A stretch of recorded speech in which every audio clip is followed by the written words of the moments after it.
Hi hello ನಮಸ್ತೆ friends. ಇವತ್ತು ಸುಂಡೆಕಾಯಿ ಗೊಜ್ಜು ಹೇಗೆ ಮಾಡೋದು ಅಂತ ನೋಡ್ಕೊಳ್ಳೋಣ ಬನ್ನಿ. ಮೊದಲಿಗೆ ಬಾಣಲೆ ಇಟ್ಟಿದ್ದೀನಿ ನೋಡಿ, ಬಾಣಲೆಗೆ ಎಣ್ಣೆ ಹಾಕೋತಾ ಇದ್ದೀನಿ. ಗೊಜ್ಜಿಗೆ ಎಷ್ಟು ಬೇಕೋ ಅಷ್ಟು ಎಣ್ಣೆ ಹಾಕ್ಕೊಳ್ಳಿ. ನಾನು ಒಂದು 4 ಸ್ಪೂನ್ ಅಷ್ಟು ಹಾಕೋತಾ ಇದ್ದೀನಿ ಎಣ್ಣೆನ. ಎಣ್ಣೆ ಕಾದ್ಮೇಲೆ ಸಾಸಿವೆ ಹಾಕ್ಕೊಳ್ಳೋಣ. ಸ್ವಲ್ಪ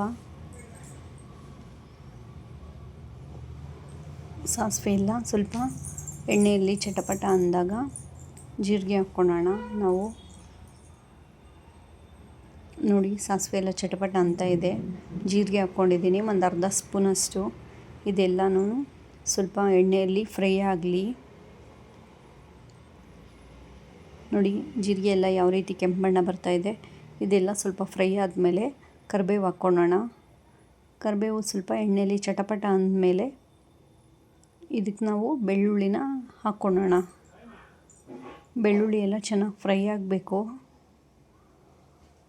ಸುಂಡೆಕಾಯಿ ಶುಗರ್ಗೆ ತುಂಬ ಒಳ್ಳೆಯದಂತೆ. ಎಲ್ಲಾದರೂ ಸಿಕ್ಕಿದ್ರೆ ನೀವು ತಂದು ಮಾಡ್ಕೊಳ್ಳಿ, ಆರೋಗ್ಯಕ್ಕೆ ತುಂಬ ಒಳ್ಳೆಯದು. ನೋಡಿ ಬೆಳ್ಳುಳ್ಳಿ ಫ್ರೈ ಆಗಿದೆ. ನಾನು ಈರುಳ್ಳಿ ಹಾಕ್ಕೋತಾ ಇದ್ದೀನಿ. ಸುಮಾರು 2 ಗಡ್ಡೆ ತೊಗೊಂಡಿದ್ದೀನಿ ನಾನು ಈರುಳ್ಳಿ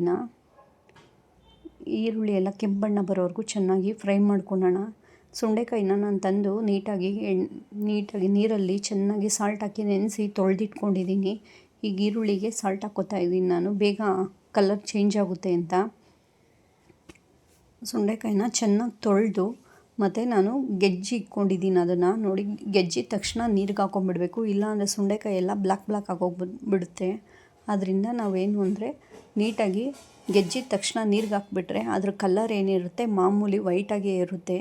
ಸುಂಡೆಕಾಯಿ ಅಂದರೆ ಉಪ್ಪಿನಕಾಯಲ್ಲೆಲ್ಲ ನೋಡಿರ್ತೀವಲ್ಲ ನಾವು, ಅದು ಸುಂಡೆಕಾಯಿ. ಮತ್ತು ಶುಗರ್ಗೆ ತುಂಬ ಒಳ್ಳೆಯದಿದು. ಎಲ್ಲಾದರೂ ಸಿಕ್ಕರೆ ನೀವು ತಂದು ಮಾಡ್ಕೊಳ್ಳಿ. ನೋಡಿ ಈಗ ಟೊಮೊಟೊ ಹಾಕ್ಕೋತಾ ಇದ್ದೀನಿ. ಸುಂಡೆಕಾಯಿನೂ ಹಾಕ್ಕೊಂಡು ಚೆನ್ನಾಗಿ ಸ್ವಲ್ಪ ಹೊತ್ತು ಎಣ್ಣೆಯಲ್ಲಿ ಫ್ರೈ ಮಾಡಿಕೊಂಡೆ. ನೋಡಿ ಈಗ ಟೊಮೊಟೊನೂ ಹಾಕ್ಕೊಂಡು ಫ್ರೈ ಮಾಡ್ಕೋತಾ ಇದ್ದೀನಿ. ನನಗೆ ಸುಂಡೆಕಾಯಿ ಅಷ್ಟೊಂದು ಜಾಸ್ತಿ ಸಿಕ್ಕಿಲ್ಲ, ಸ್ವಲ್ಪ ಸಿಕ್ಕಿದೆ. ಅದರಿಂದ ನಾನು ಆಲ್ಮೋಸ್ಟು ಈರುಳ್ಳಿ ಟೊಮೊಟೊನೇ ಜಾಸ್ತಿ ಯೂಸ್ ಮಾಡ್ತಾಯಿದ್ದೀನಿ. 1 ಸ್ಪೂನು ಖಾರದ ಪುಡಿ ಹಾಕ್ಕೋತಾ ಇದ್ದೀನಿ. ನಾನು ಖಾರಕ್ಕೆ ಹಸಿಮೆಣ್ಸಿನ್ಕಾಯಿ ಏನು ಬೆಳೆಸಿಲ್ಲ, ಬರೀ ಖಾರದ ಪುಡಿನೇ ಹಾಕ್ಕೋತಾ ಇದ್ದೀನಿ. ಖಾರದ ಪುಡಿ ಒಂದು ಸ್ವಲ್ಪ ಇದು ಹಾಕ್ಕೊಂಡಿದ್ದೀನಿ ನಾನು, ಗರಂ ಮಸಾಲ.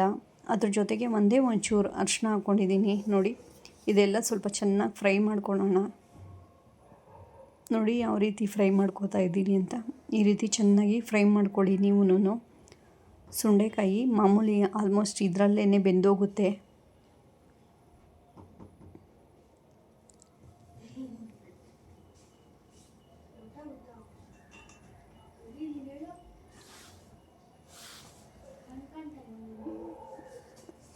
ಸ್ವಲ್ಪ ಚೆನ್ನಾಗಿ ಬೇಯಲಿ. ನಾನು ಇದೆಲ್ಲನೂ ಒಂದು ರೌಂಡ್ ಎಲ್ಲನೂ ಚೆನ್ನಾಗಿ ಸ್ಪೂನಲ್ಲಿ ಆಡಿಸ್ಕೊಂಡು ಹಾಗೇ ಪ್ಲೇಟ್ ಮುಚ್ಚಿಕ್ಕಿದ್ದೀನಿ. ನೋಡಿ ಯಾವ ರೀತಿ ಎಣ್ಣೆ ಎಲ್ಲ ಬಿಟ್ಟು ಟೊಮೊಟೊ ಎಲ್ಲನೂ ಮೆತ್ತಗಾಗಿದೆ.